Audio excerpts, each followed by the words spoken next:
You, God, are my God. Earnestly I seek you. I thirst for you. My whole being longs for you. In a dry and parched land where there is no water.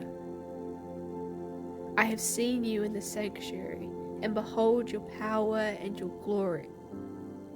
Because your love is better than life, my lips will glorify you. I will praise you as long as I live, and in your name I will lift up my hands.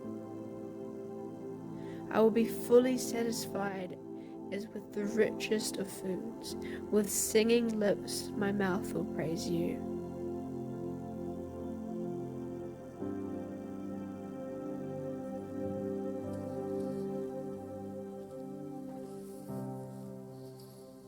Well, kia ora everyone. It is cool to be here as we kick off this brand new series for 4 weeks called Come Away. And many of you won't know Nathaniel, who does all the graphic design work for our church, but doesn't he do an amazing job?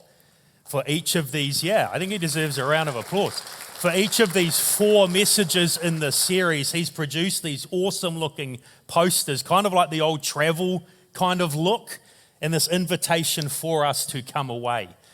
And we're deliberately putting this particular just small 4-week series into this moment in our year because I don't know about you, but this feels the time of year when you start to get a bit weary.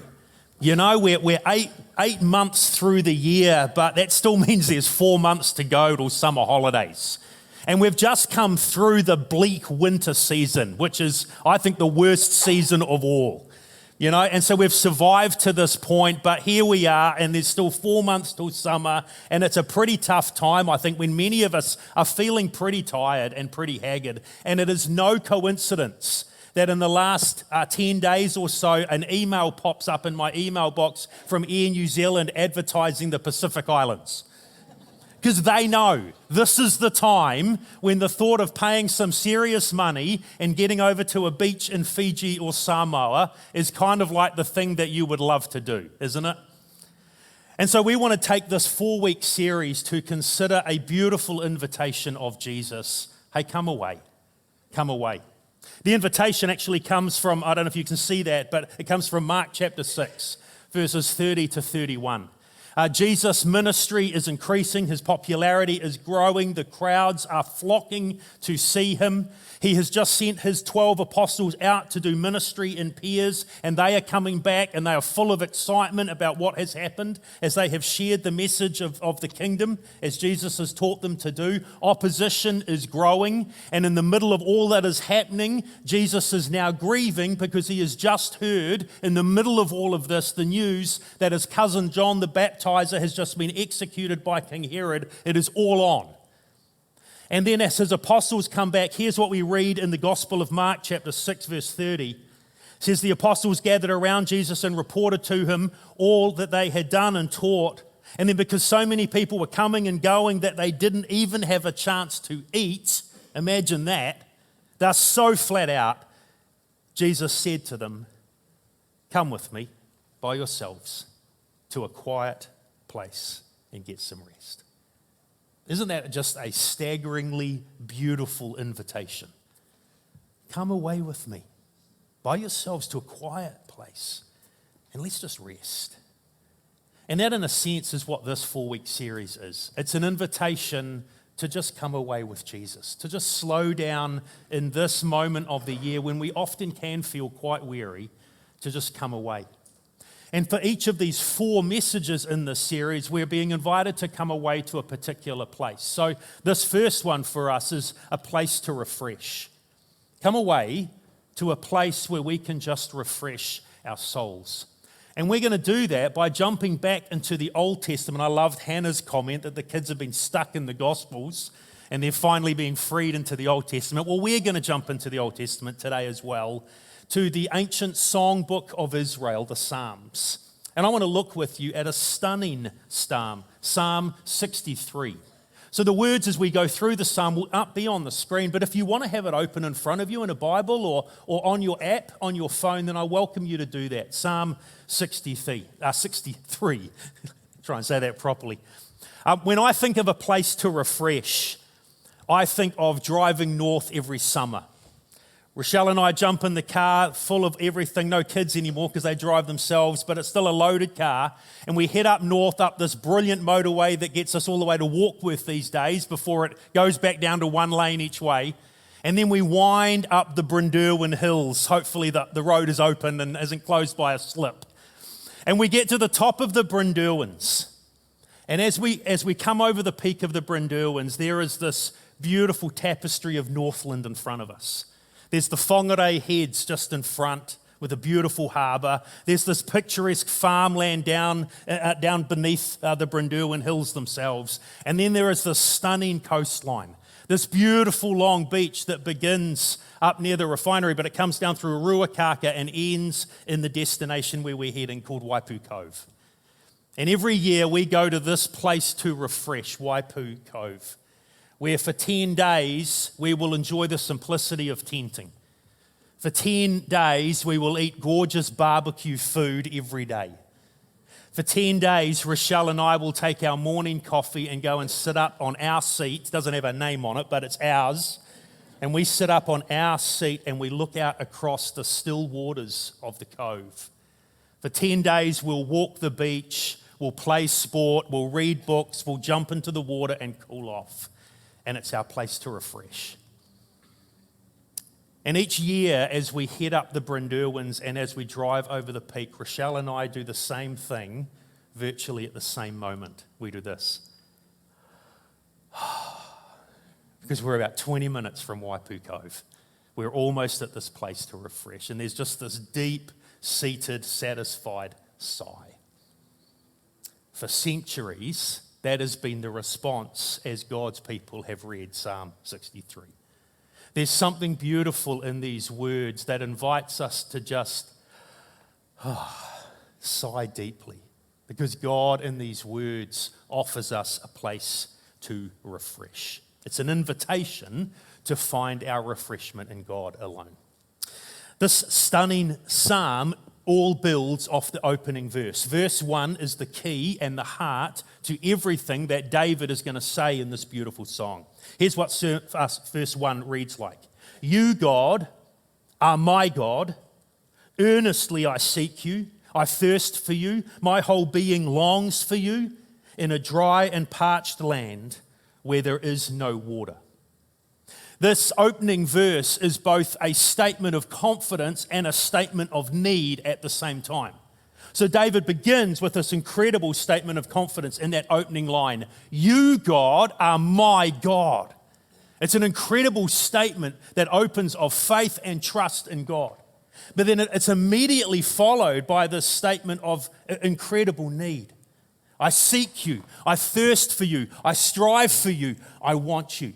And that's because David's life is in turmoil as he's writing this psalm. His life has fallen apart, and so he uses this powerful imagery through this psalm of feeling like he's in a desert, in a wilderness, and he's got this deep thirst for God because of the experience of where he is at right at this moment.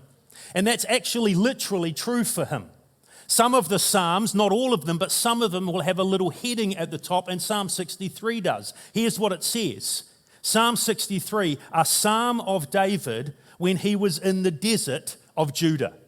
Now, the desert of Judah is an area in Israel to the south of the city of Jerusalem and a little way to the west, a kind of getting away from the Mediterranean and all around the area known as the Dead Sea. And all of the land of Israel, in some sense, is arid and dry, but the desert of Judah is a full-on desert wilderness. It is hot, it is scorching, it is barren. It is a tough place to go. In fact, I think we've got a photo. There it is.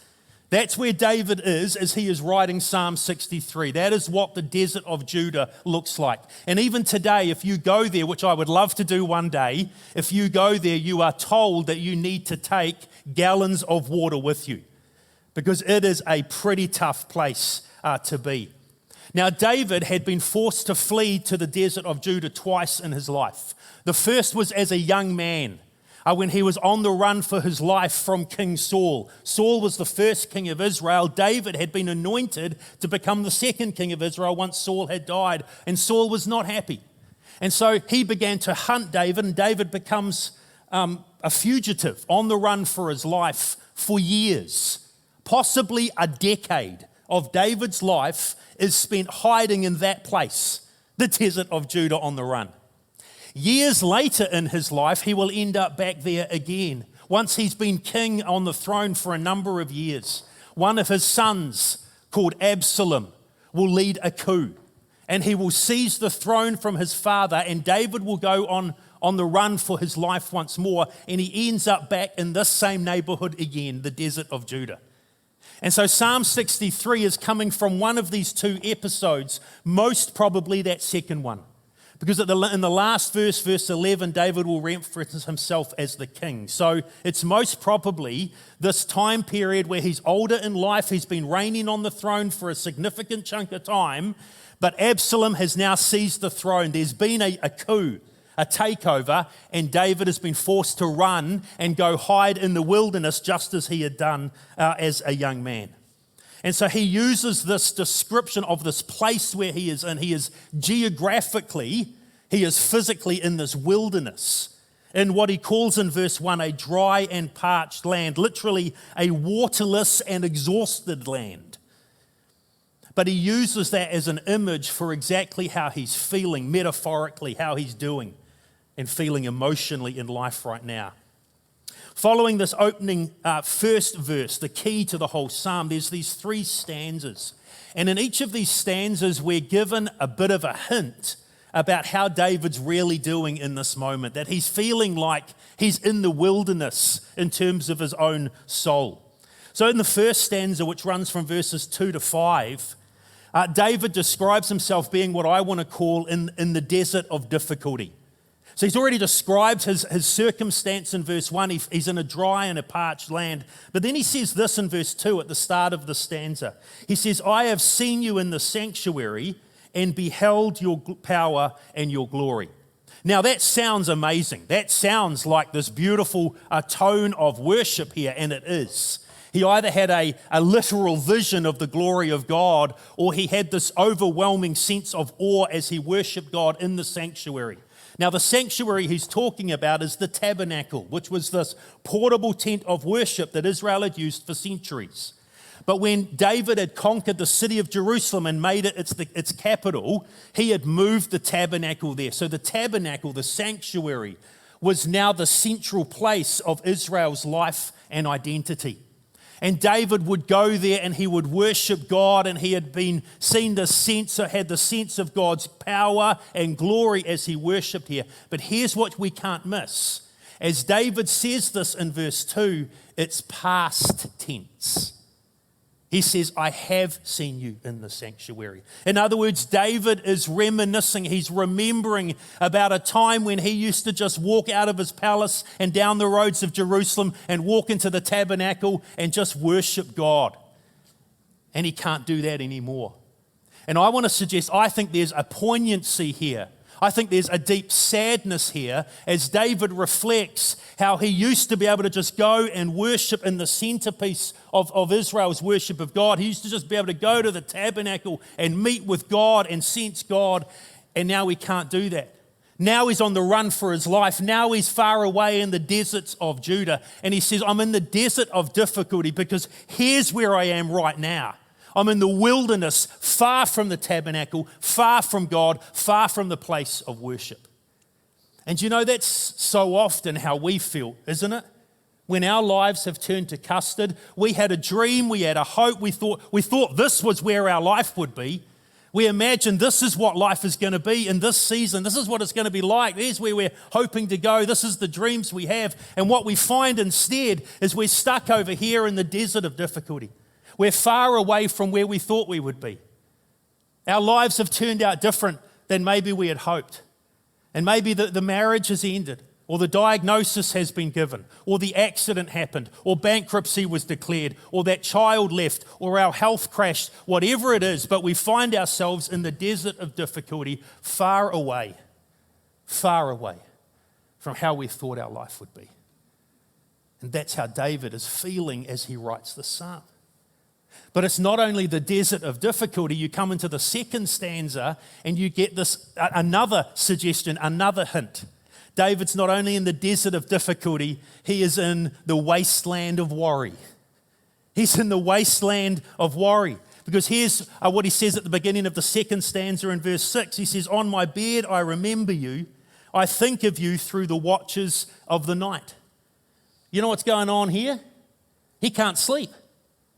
He's tossing and turning. He's lying in his tent out in the wilderness. He's gazing up at the canvas. He's thinking about what's going on. He's wondering what Absalom's doing. He's tossing. He can't drift off. He closes his eyes. He turns the other way. He can't get comfortable because he's filled with anxiety and concern and worry about where he's at. Ever experienced that? Some of you are experiencing that now. Last night wasn't a good sleep. Leads me into a secret. Saturday night's never a good sleep for me if I'm preaching on Sunday. But that isn't why David's struggling to sleep. No, he's in the wasteland of worry because life has turned to custard for him. His own son has stolen the throne from him. And he's far away from where he intended to be. And he's so full of anxiety and concern and maybe even fear for the future. He can't sleep. That's not how everyone reads the psalm, by the way. There are scholars who read verse 6 and say, oh, he's having an all-night prayer meeting. He's having a vigil with God, which sounds awesome, but I just don't think that fits the context of where David is. I think he's lying in bed just like you and I do sometimes, fretting and anxious and worried. He's in the desert of difficulty, and he's in the wasteland of worry. And then the third stanza begins this way in verse 9. Those who want to kill me will be destroyed. They'll go down to the depths of the earth. They'll be given over to the sword and they'll become food for jackals. Sounds like a very vindictive King David at this moment, doesn't it? And so there's a group of liberal scholars who don't believe the Bible's the word of God, who say these aren't even David's words. David finished at the end of verse 8. And then these words, which you notice on the video, we only read to verse 8. Because verses 9 and 10 are pretty heavy, pretty cruel, pretty mean. Oh, David didn't write them, liberal scholars say. They got tacked on by someone else. It's like David in the 8 verses painted this beautiful portrait, and then someone else came along and graffitied it with these words.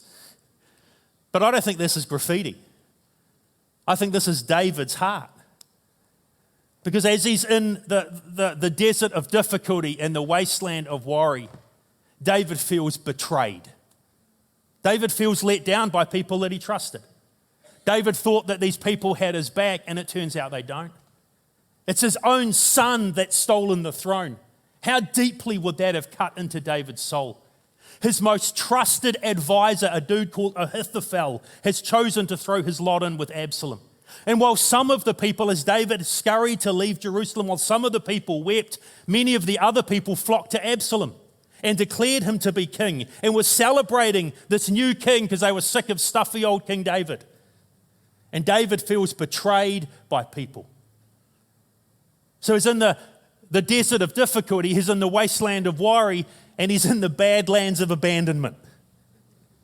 He is in a sorry place, friends.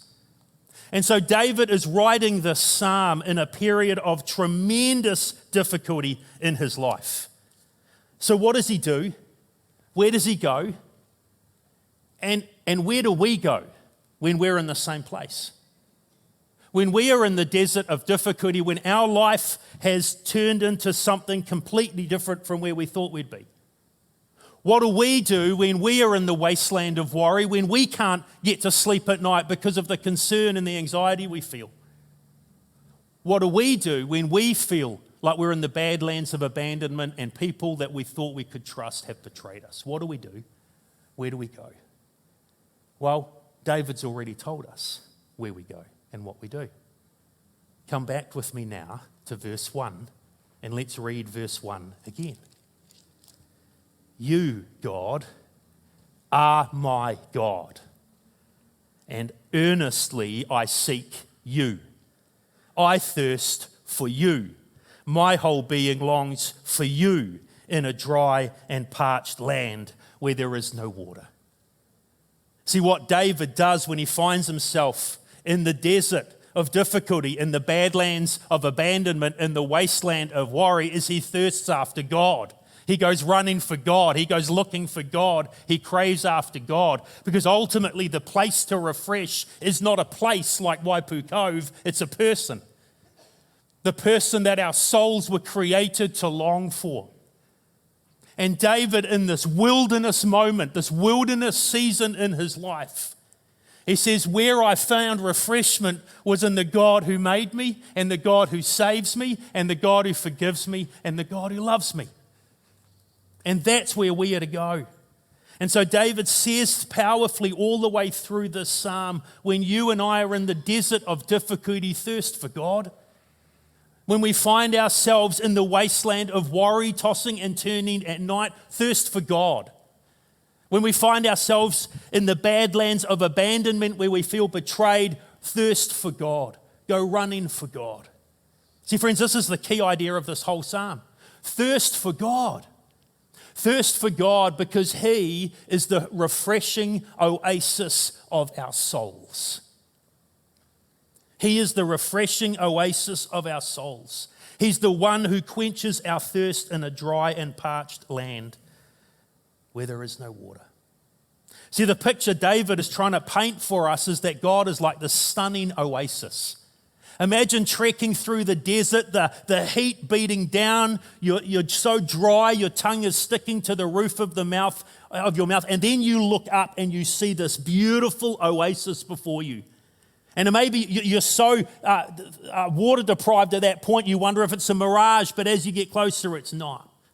That's the image that David has. And in the middle of this desert of Judah, there is exactly that. There is a beautiful oasis. There it is. It's called En-Gedi.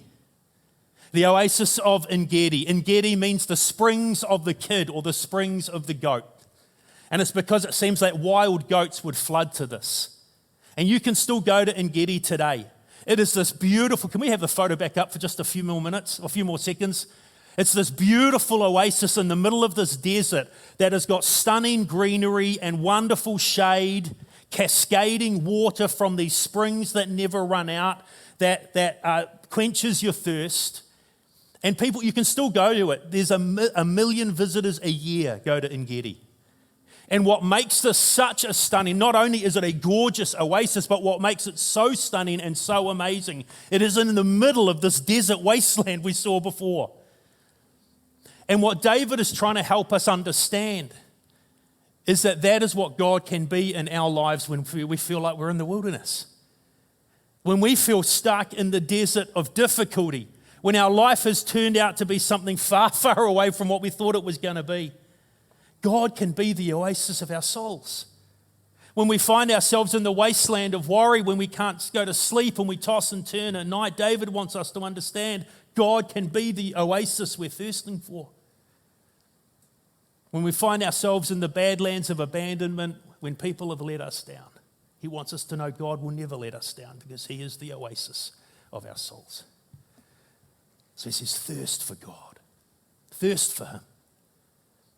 The truth is, friends, that we can thirst for a whole bunch of other things, though. We can look for other things to quench the thirst of our souls when we're in the wilderness. We can thirst after idols, the idol of pleasure to kind of dull our pain. We can thirst after the idol of financial security, thinking that's what's going to help us feel good through the wilderness experience. We can search for the idol or thirst for the idol of romantic love. We can thirst for the idol of experiences and fun and enjoyment to try and take the pain away. We can thirst for power or control so we feel like we've got this. And even in those hard seasons, we can thirst for relief. We can thirst for answers. We can thirst for help or hope. But ultimately, what will quench our thirst is God and God alone. And that's why David writes this psalm and begins with these words. You, God, are my God. And so earnestly I seek you.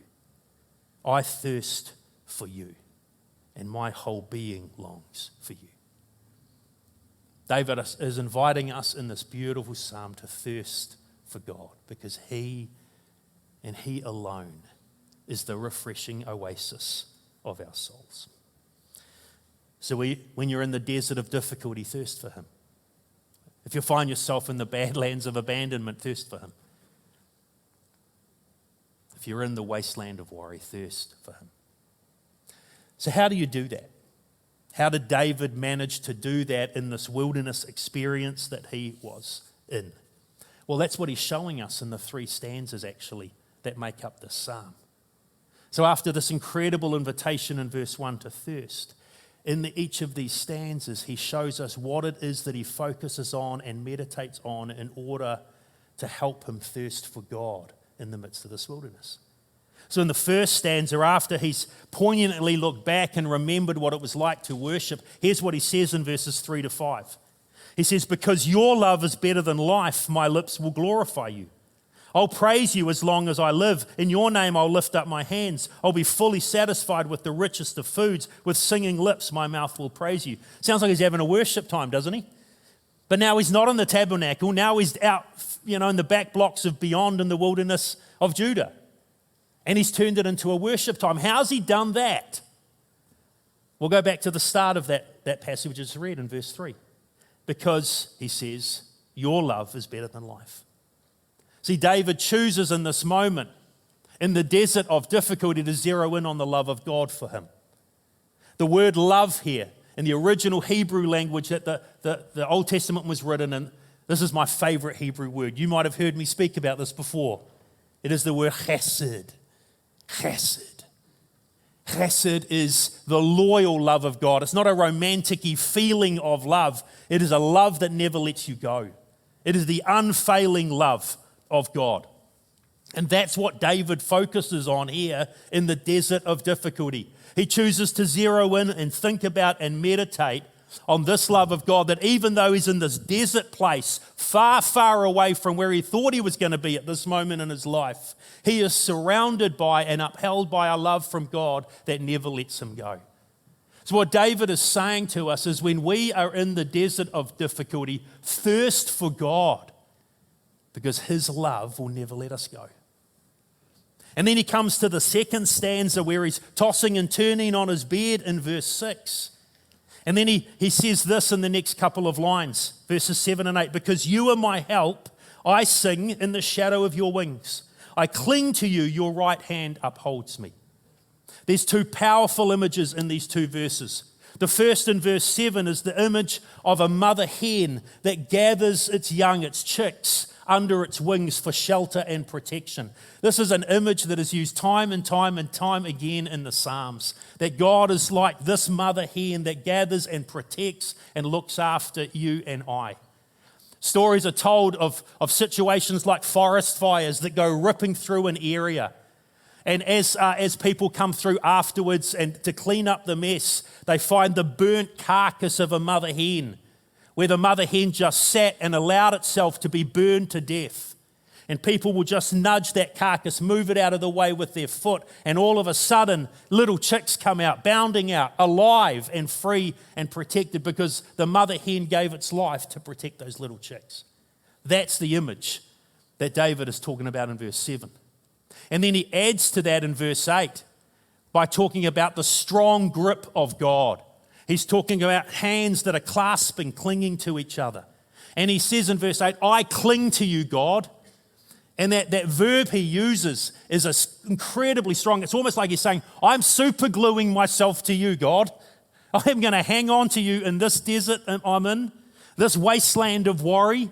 I'm going to hang on to you no matter what.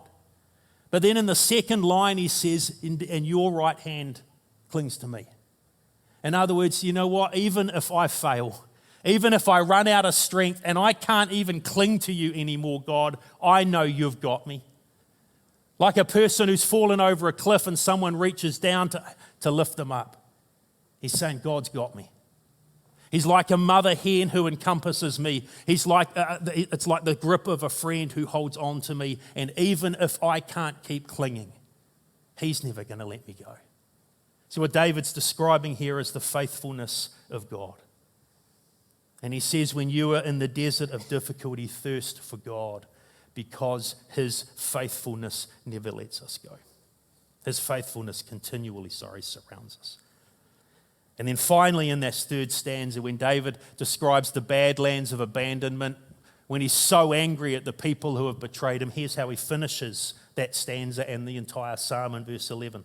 He says, "But the king will rejoice in God. All who swear by God will glory in him, while the mouths of liars will be silenced."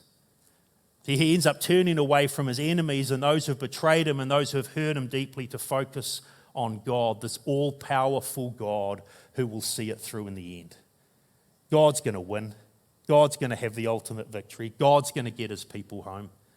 And so David says, when you are in the badlands of abandonment, thirst for him, because his all-encompassing power will bring you home, no matter where you are. See, what David is doing in this extraordinary psalm that comes out of one of the toughest periods of his life is he thirsts for God. He recognizes that God himself is the place to refresh. And he invites us to thirst for him right alongside him. Thirst for God, because he is the refreshing oasis of our souls. I don't know where you're at today. I don't know whether my description of this desert of difficulty, this badlands of abandonment, this wasteland of worry, whether one or all of those fit you right now. But I've had this sense on me all week that this is a word for some of you. Whether you're sitting here with us, whether you're watching online, my sense is that God is speaking to some of you very strongly. And he is inviting you in whatever your wilderness is right now to use this season to thirst for him, to come running to him, to lean into him, to trust in him even more than you have. You see, the desert, the wilderness, the badlands can actually be a beautiful gift from God to us. I read these words this week from an author named John Bloom. He says, "This is the blessedness of the barren places, a pain gift of priceless worth, because it drives us, like nothing else, to the only one that will quench our thirst." Let me read that again. This is the blessedness of the barren places, friends. This is a pain gift of priceless worth, because these experiences in our lives, they drive us like nothing else to the only one who can quench our thirst. Friends, his love will never let you go. His faithfulness will continually surround you, and his great power will bring you home. So whether you're in the desert, the wasteland, the badlands, or the wilderness, thirst for him. Come away and find your rest in God alone. We're going to finish our service with a couple of songs that invite us to come running to this God. But then at the end of the service, as we always do, we will have a prayer team available over here. And I think this, if ever there was a Sunday where some of you need to put a hand up and say, "I need prayer," it's this one. So I want to invite you at the end of the service to come and approach the prayer team and allow them to pray for you. I'm going to be sitting over here. I would love the honor of praying with you. Or you may be with people that you know and trust and love. Why don't you just reach out to them and say, "Hey, I'm in the wilderness. I'm in the desert. And I long to be able to thirst more for God in this season. Would you pray for me?" Let's thirst for God in these times, because he's the refreshing oasis of our souls. Lord God, thank you for the beautiful words of the psalm. Thank you for the amazing reminder that as we find ourselves in these wilderness moments when we feel abandoned or full of anxiety and worry, or stuck in places we never thought we'd end up in, we can find you. We can thirst for you. And we can find that you are the one who truly satisfies us in life. Thank you for these stunning words of David when he was in one of his darkest moments, that reach out to us in our dark moments. And so we come, we search, we seek, we thirst for you alone.